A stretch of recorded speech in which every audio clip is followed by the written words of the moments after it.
Accidental কারণে যদি আমার ইম্পর্টেন্ট ডকুমেন্টগুলা পুড়ে যায়, অথবা যে কম্পিউটারের মধ্যে আমি স্ক্যান্ড ফাইলগুলা বহন করতেছি সেটা যদি পুড়ে যায়, সেক্ষেত্রে আমি কি ধরনের পদক্ষেপ নিতে পারি গভর্নমেন্টকে জানানোর জন্য, বা পরবর্তীতে কি এটার জন্য আমাকে কোনো ধরনের সমস্যার সম্মুখীন হতে হবে কিনা?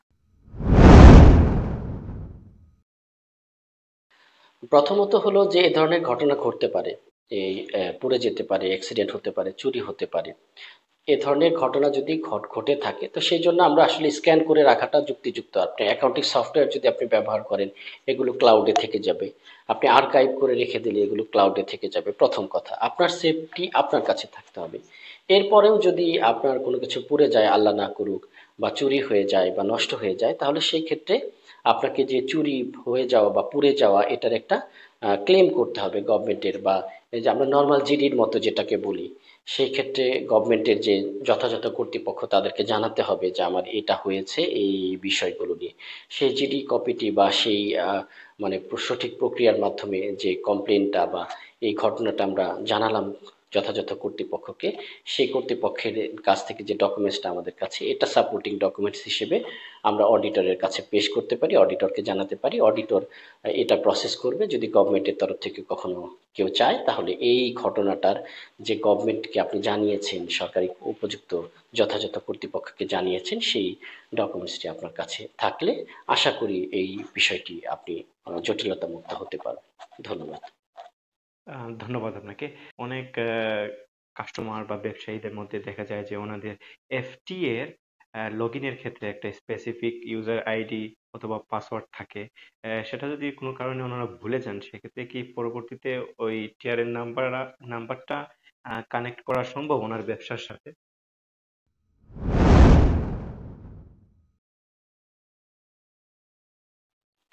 ধন্যবাদ। এটি একটি গুরুত্বপূর্ণ প্রশ্ন, খুবই বেসিক লেভেলের প্রশ্ন, বাট এটি খুবই গুরুত্বপূর্ণ প্রশ্ন। অনেক ক্ষেত্রে অনেক ব্যবসায়ী আসেন আমাদের কাছে যাদের টিআরএন নাম্বারটা পর্যন্ত জানা থাকে না। অনেক ক্ষেত্রে টিআরএন নাম্বার জানেন কিন্তু ইউজার আইডি পাসওয়ার্ড থাকে না। তো এই ক্ষেত্রে যদি এরকম হয় যে আপনি কিছুই জানেন না, টিআরএন নাম্বারও জানা নাই, তাহলে সেই ক্ষেত্রে রিট্রাইভ করা সম্ভব।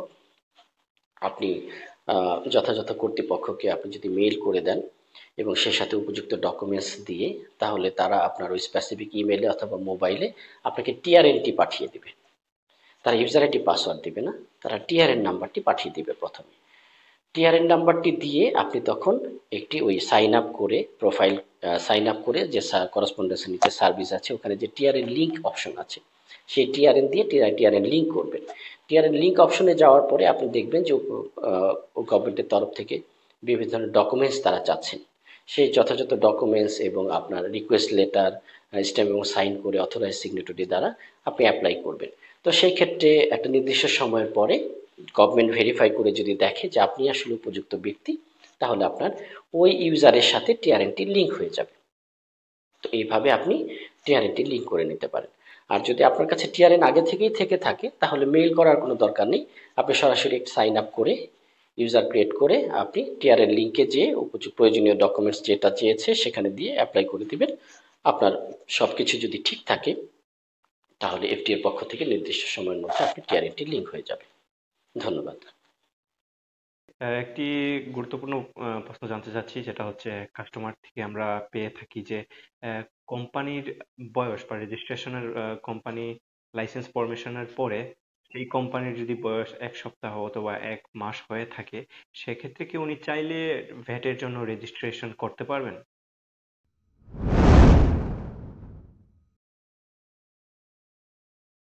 আসলে এখানে একটি গুরুত্বপূর্ণ বিষয়, ভ্যাটের জন্য রেজিস্ট্রেশন করা আপনার কোম্পানির বয়সের উপর ডিপেন্ড করে না। আপনার কোম্পানির বয়স যদি 20 বছরও হয়, তারপরে ভ্যাটের জন্য আপনি রেজিস্ট্রেশন এলিজিবল নাও হতে পারেন। আপনার কোম্পানির বয়স যদি 20 দিন হয় বা 20 ঘন্টাও হয়, তাহলে আপনি অ্যাপ্লাই করতে পারেন। শর্তটা আপনার কোম্পানির বয়স কতটুক সেটার উপরে না, শর্তটি হচ্ছে যে আপনার কোম্পানি বিগত 1 বছরে অথবা বিগত দিনগুলো থেকে অথবা আগামী 30 দিনের মধ্যে আপনি যদি উপযুক্ত এলপিও থাকে অথবা ইনভয়েস থাকে যে আপনি 1,87,500 দিরহামের উপরে আপনি সেল করেছেন বা সেল করবেন, অথবা 3,75,000 দিরহামের উপরে আপনি সেল করেছেন বা আপনার এক্সপেন্স আছে বা সেল করবেন, তাহলে আপনি টিআরএন এর জন্য অ্যাপ্লাই করতে পারবেন। এই কন্ডিশনটি আপনি যখনই আপনার জন্য অ্যাপ্লিকেবল হবে, কন্ডিশনটি যখন আপনি কমপ্লাই করবেন, তখনই আপনি অ্যাপ্লাই করতে পারবেন।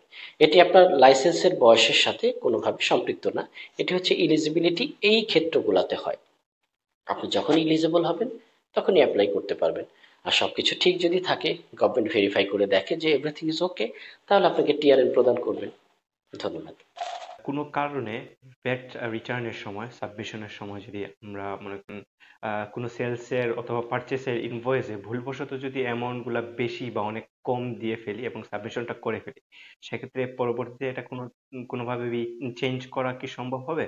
বা এই ক্ষেত্রে ভুল হয়ে যাওয়ার কারণে পরবর্তী পদক্ষেপটা কি?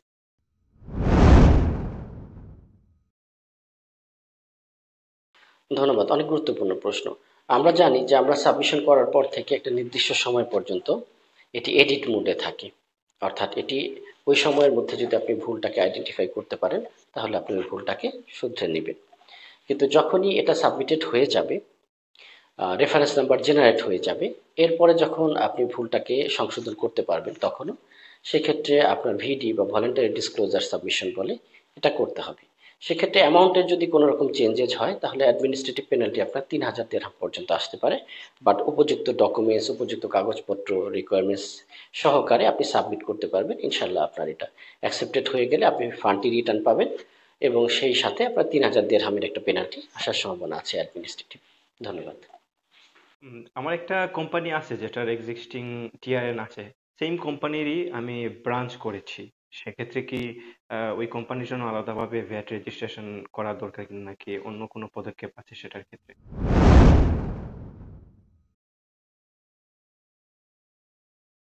আমরা জানি যে যদি আপনার কোনো কোম্পানি থেকে থাকে এবং সেটি যদি 100% ওনার আপনি হন, তাহলে সেক্ষেত্রে আপনি তো ব্রাঞ্চ না, সেটা হলো যখন আপনি কোনো কিছু 100% ওনার আরেকটা যদি কোনো কিছু করেন তাহলে আপনি অ্যাড করে নেবেন ওই টিআরএন এর আন্ডারে। আর যদি আপনার আগের কোম্পানিটি আপনার থেকে থাকে হচ্ছে যে সিভিল পার্টনারশিপ অথবা এলএলসি, তাহলে সেখানে আমরা জানি এফটিতে একটা অপশন থাকে যে if you do you have any branch, যদি আপনি ব্রাঞ্চ করে থাকেন তাহলে সেই ব্রাঞ্চে টিক দিয়ে ব্রাঞ্চটাকে অ্যাড করে নেবেন। আলাদাভাবে কোনোভাবে যদি সিঙ্গেল ওনারশিপ হন তাহলে আলাদাভাবে আরেকটা কোম্পানির টিআরএন অ্যাপ্লাই করবেন না। আবার যদি ব্রাঞ্চ করে থাকেন তাহলে ব্রাঞ্চের জন্য আলাদাভাবে টিআরএন অ্যাপ্লাই করবেন না, এটি মেইনের আন্ডারে চলে আসবে। ধন্যবাদ। অনেকে বিজনেস ক্লোজ করে দেন অথবা নতুন লাইসেন্স করেন, পূর্ববর্তী লাইসেন্সটা বন্ধ করে বা ক্যান্সেল করে। সেক্ষেত্রে কি ওনার যদি টিআরএন নাম্বার থেকে থাকে, এটার জন্য কি এফটিএ কে জানানোর প্রয়োজন আছে? বা যদি নাও জানিয়ে থাকেন সেটার ক্ষেত্রে কি কোনো ধরনের আইনি জটিলতায় পড়তে হবে কিনা?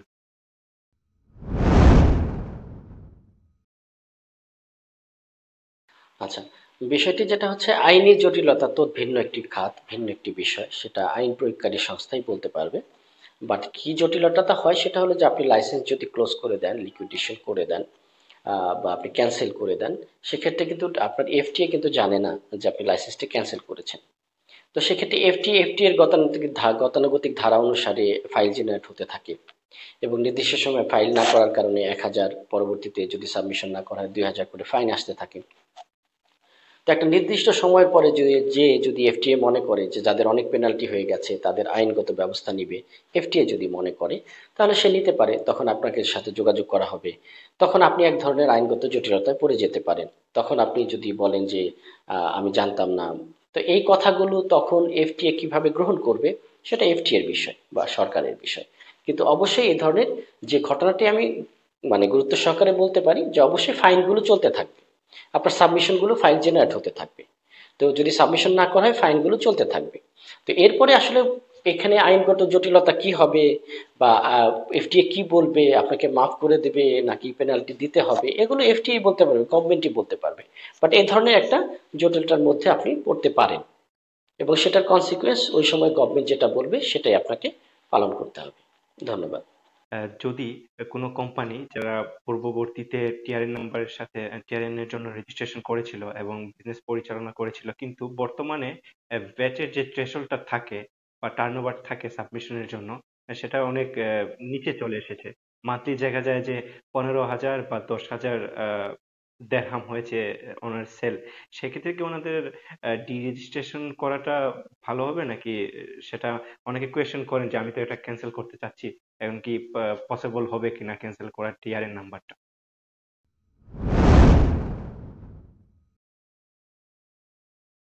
আচ্ছা, ধন্যবাদ। প্রশ্নটি যেটা হচ্ছে যে যদি সহজ কথায় যদি বলি যে আপনি ভ্যাট রেজিস্ট্রেশন করেছেন, ভ্যাট রেজিস্ট্রেশন করার পরে আপনার থ্রেশহোল্ডের নিচে নেমে এসেছে, তাহলে এই ক্ষেত্রে আপনার কি ডি-রেজিস্ট্রেশন করতে হবে কিনা? অবশ্যই যদি আপনার সেল বা টার্নওভার একটা নির্দিষ্ট সময় যেটাকে বলে বিগত ১ বছর বা মধ্যে যদি আপনার হিসাব করে দেখেন যে থ্রেশহোল্ডের নিচে চলে আসছে, যখনই আপনার যেদিনই আপনার থ্রেশহোল্ডের নিচে চলে আসবে তার ২০টা ওয়ার্কিং ডে এর মধ্যে আপনাকে ডি-রেজিস্ট্রেশনের জন্য এপ্লাই করতে হবে। যদি আপনি না করেন তাহলে পরবর্তীতে এটার একটা অ্যাডমিনিস্ট্রেটিভ পেনাল্টি আছে। সেই পেনাল্টি আপনি যখনই অ্যাপ্লাই করবেন ওই ২০ দিনের পরবর্তীতে, এটা ২০ বছর পরে করেন আর ২০ দিনের পরে ২১ দিনে করেন, ২০টা ওয়ার্কিং ডের পরে আপনাকে সেই অ্যাডমিনিস্ট্রেটিভ পেনাল্টি দিয়ে আপনাকে ভ্যাট ডি-রেজিস্ট্রেশন করতে হবে। তো এই জন্য খেয়াল রাখতে হবে আপনার রেজিস্ট্রেশন করাও যেমন একটা শর্তের মধ্যে দিয়ে করতে হয় ভিএটির ক্ষেত্রে, ভিএটি ডি-রেজিস্ট্রেশন করাও একটা শর্তের মধ্যে দিয়ে করতে হয়। তো এই বিষয়গুলো আপনাদেরকে জেনে নিতে হবে। যেহেতু আপনি যখন ভ্যাটের আওতায় এসেছেন, ভ্যাট রেজিস্ট্রেশন করেছেন, এটার সাথে কিছু বেসিক লেভেলের যে রুলস রেগুলেশনস গুলো আছে সেটা আপনাকে জেনে নিতে হবে। যদি আপনি নাও জানেন তাহলে কনসার্ন যে পার্সন আছেন যিনি জানেন, যারা জানেন তাদের কাছ থেকে জেনে নিতে হবে যে ভবিষ্যতে যে কোনো ধরনের জটিলতা, আইনগত আই মিন পেনাল্টিগত বা ফাইন্যান্সিয়াল পেনাল্টি হতে পারে, জরিমানা হতে হতে পারে, এই ধরনের অ্যাভয়েড করার জন্য বিষয়টিতে আপডেট থাকাটা খুব গুরুত্বপূর্ণ। ধন্যবাদ। ধন্যবাদ আপনাকে।